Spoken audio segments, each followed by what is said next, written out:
Thais is an opera by the French Romantic composer Jules Massenet. This piece was premiered in 1894, so right at the end of the 19th century.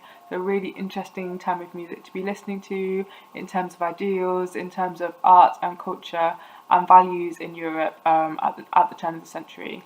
And this opera, I think, kind of embodies some of the artistic and literary thinking that was going on at the time, and obviously musical as well. Our protagonist is Thais, who is a beautiful young courtesan. She's living a life of luxury and of hedonism, and this is how we're introduced to her. And in a way, it really is a celebration of that way of life and that way of thinking.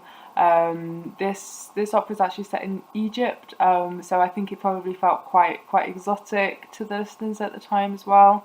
The way that we're introduced to Thais really makes you think that you're probably not going to get any kind of music to pray to coming out of this opera. So it's absolutely fascinating that one of the most famous, really kind of religious pieces of music, meditation from Thais, sits right in the middle of this opera.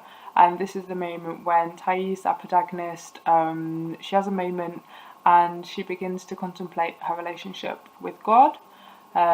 She meditates on that, she prays on that, and by the end of the piece, that's when she has actually decided to become a nun. So a complete change, really, from her previous self. I'm not going to go too much into the story of the opera because, to be honest, it does get a bit weird.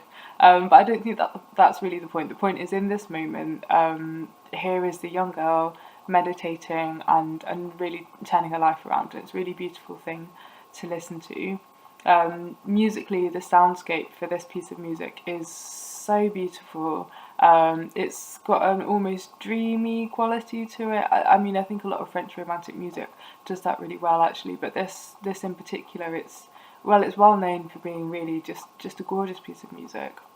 The treatment of the theme as well is so special from the first time that you hear it to the final time, about 5 minutes later, and how that's changed. And I think it really does reflect that, you know, this is her decision that she's made, and she gets some strength out of that. So hopefully we can all contemplate and meditate on that, and use this and think about her decision, and use this as music to pray to.